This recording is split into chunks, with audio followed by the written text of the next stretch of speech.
మనతో పాటు మాజీ మంత్రి జగదీష్ రెడ్డి ఉన్నారు. ఆయన అడిగి మరిన్ని విషయాలు తెలుసుకుందాం. అన్న, ఓటింగ్ సరళి ఎలా ఉంది నల్గొండ భవన్కి సంబంధించి?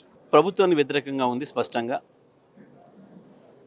రైతులు ప్రధానంగా కోపంగా ఉన్నారు ప్రభుత్వం పైన. మమ్మల్ని మోసం చేసింది, ఇచ్చిన ఒక హామీ నెరవేర్చలేదు, సమీప భవిష్యత్తులో నెరవేర్చే అవకాశం కూడా కనపడతలేదు అనే విషయంలో రైతాంగం కొంత కోపంగా ఉన్నారు.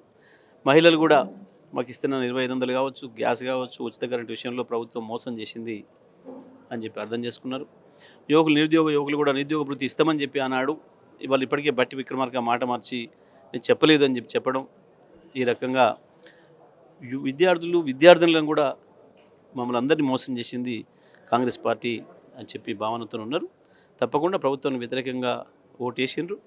అది కాకపోతే కొంత బీజేపీ చీలినట్టు కనబడుతుంది. తప్పకుండా మేము ఆశావాంగా ఉన్నాం.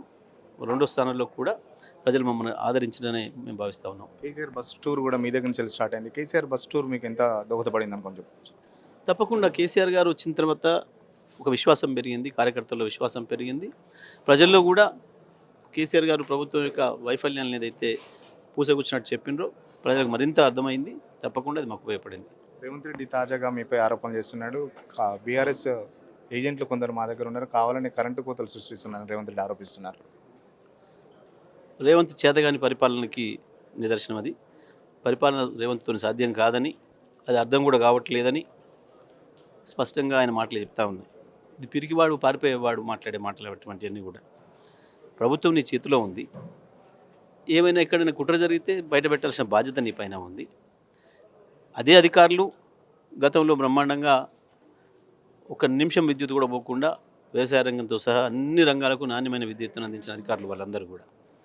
దేశవ్యాప్తంగా మంచి ప్రశంసలు పొందిన సంస్థలు మన జెన్కో కావచ్చు, మన ట్రాన్స్కో కావచ్చు, మన ఎన్పీడీసీఎల్, మన ఎస్పీడీసీఎల్ సంస్థలు. దేశం అంతా మన వైపు చూసింది. ఎట్లా ఇవ్వగలుగుతున్నారు ఇంత తక్కువ కాలంలో 24 గంటల విద్యుత్ అన్ని రంగాలకు అని చెప్పేసి. అంత బాగా పనిచేసి, రాత్రి పగలు పనిచేసి ఆనాడు తెలంగాణ ఉద్యమంలో పనిచేసారు. ఆ తర్వాత అంతకంటే ఎక్కువ ఉద్యోగ బాధ్యతలు నిర్వర్తించారు. అటువంటి విద్యుత్ ఉద్యోగుల్ని అవమానించడం తప్ప ఇంకోటి కాదు రేవంత్ రెడ్డి మాట్లాడిన మాటలు. ఇది స్పష్టంగా వాళ్ళ చేతగాంతనం. వాళ్ళు విద్యుత్తును కొని అందించలేని వాళ్ళ నిస్సహాయ స్థితిని అధికారుల మీద నెట్టే ప్రయత్నం చేస్తున్నారు. అధికారులు ప్రత్యేకంగా చేసేది ఏం లేదు. విద్యుత్ కనుక ప్రభుత్వం కొని అందిస్తే సరఫరా చేయడానికి వాళ్ళకి ఏమి ఇబ్బంది లేదు. గతంలో 2014కు ముందు విద్యుత్ అందుబాటులో ఉన్నా కూడా సరఫరా చేసే పరిస్థితి, పంపిణీ చేసే పరిస్థితి లేకుండా అన్నాడు. ట్రాన్స్మిషన్ సిస్టమ్ కావచ్చు, డిస్ట్రిబ్యూషన్ సిస్టమ్ కూడా అన్నాడు లేవు. కానీ కేసీఆర్ గారు వచ్చిన తర్వాత విద్యుత్ సంస్థలు అన్నీ కలిపి దాదాపు 40,000 కోట్ల రూపాయలు ఖర్చు పెట్టి ట్రాన్స్ఫర్మేషన్ సిస్టమ్ను, డిస్ట్రిబ్యూషన్ సిస్టమ్ను బలోపేతం చేసి 20,000 మెగావాట్ల డిమాండ్ వచ్చినా ఒక్క నిమిషం విద్యుత్ పోకుండా అందించగలిగిన ఏర్పాట్లు కూడా మొత్తం చేసి పెట్టినారు. విద్యుత్ ఉత్పత్తి కూడా సరిపోయేంత చేసినాం. వాస్తవానికి పీక్ అవర్స్లో కొంత అదనంగా కొనాల్సి వస్తుంది ప్రతిరోజు కూడా. సాయంత్రం 6 గంటల నుంచి 10 గంటలకు కావచ్చు, ఉదయం 5 గంటల నుంచి 9 గంటలకు కావచ్చు. ఆ సమయంలో కొంత ధర ఎక్కువ ఉంటుంది. ఆనాడు ఒక్క రూపాయి కూడా వెనక్కిపోయేది లేదు. ఎంత ధరైనా కొనండి అని చెప్పి కేసీఆర్ గారు చెప్పారు కాబట్టి 24 గంటలు అన్ని రంగాల వినియోగదారులకు అందుబాటులోకి వచ్చింది. కానీ వాళ్ళు ఈ ప్రభుత్వం విద్యుత్ కొనకుండా తప్పించుకొని దొంగ డ్రామాలు వేస్తూ వాళ్ళ చేతగాంతనాన్ని అధికారుల మీద నెట్టి తప్పించుకునే ప్రయత్నం. అప్పుడు విద్యుత్ కొనుగోలు జరిగినాయి, అలాంటి తప్పు మేము చేయమని చెప్పేసి రేవంత్ అంటున్నారు. అది మేము 24 గంటలు ఇవ్వమని ఒప్పుకున్నట్టే. అది ప్రకటించాలి. నువ్వు మేము కొనము, మేము ధర ఎక్కువ కాబట్టి కొంటలేము, మేము ఇవ్వము, ప్రకటించు. నీ చేతగంతనానికి ఉద్యోగుల్ని బలి చేసేది ఏంది? ఉద్యోగుల్ని బదనాం చేసేది ఏంది? ఉద్యోగులు బయట పెడతారు. ఇట్లాంటి పిచ్చి మాటలు మాట్లాడితే స్పష్టంగా చెప్తారు. లెక్కలు ఉంటాయి కదా మనకు. డిమాండ్ ఎంత ఉండే, ఎంత కొన్నారు, ఎందుకు ఆగింది. ఒక పథకం ప్రకారమే ఒక్కొక్క ఏరియాలో 3 గంటలు, 4 గంటలు, 5 గంటలు, 6 గంటలు విద్యుత్ తీసేస్తూ దాన్ని సేవ్ చేసుకుంటూ ఈ డ్రామాలు ఆడి ఉద్యోగస్తులను బదనాం చేస్తున్నారు.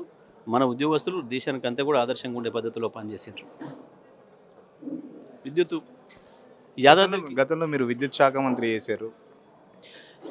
ఇవాళ యాదాద్రి విద్యుత్ ఉత్పత్తి కూడా నిన్ననే ప్రారంభమైంది.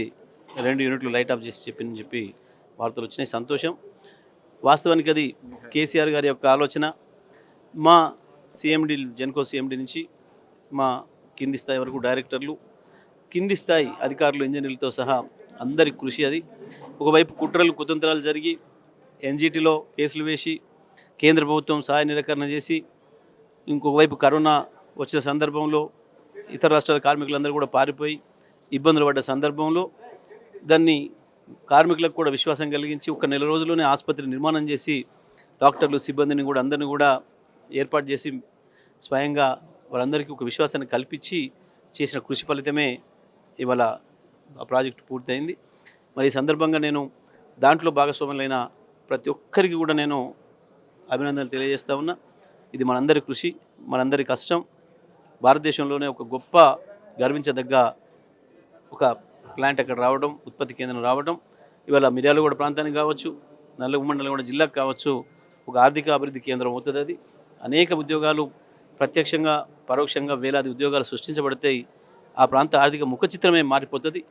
మరి అటువంటి ఒక గొప్ప ప్రాజెక్టు పైన కాంగ్రెస్ పార్టీ కూడా గతంలో కుట్రలు చేసి మా ప్రభుత్వం వస్తే మూసేస్తాం దాని అని చెప్పి అదే జిల్లా మంత్రి కూడా మాట్లాడిన సందర్భం మనకు చూసినాం. మనం అందరం కూడా అన్ని కుట్రల నుంచి బయటపడి ఇవాళ ప్రారంభమైనందుకు దాంట్లో భాగస్వాములైన దాంట్లో ప్లాంట్ నిర్మాణంలో కృషిలో భాగస్వాములైన ప్రతి ఒక్కరికి కూడా నేను అభినందనలు తెలియజేస్తున్నా, మనస్ఫూర్తిగా ధన్యవాదాలు తెలియజేస్తున్నాను. BJP MP Laxman election results తర్వాత బీఆర్ఎస్ కాంగ్రెస్లో విలీనం చేస్తామంటున్నారు.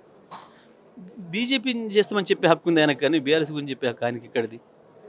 చేస్తే బీజేపీ కాంగ్రెస్లో కలుస్తుందా, కాంగ్రెస్ బీజేపీలో కలుస్తుందా, ఆ రెండింటికి మాత్రమే చెప్పే హక్కు ఉంది లక్ష్మణ్. కానీ బీఆర్ఎస్ గురించి మాట్లాడితే నవ్వుకుంటారు, వేరే పార్టీ గురించి ఆయన మాట్లాడితే నవ్వుకుంటారు ప్రజలు.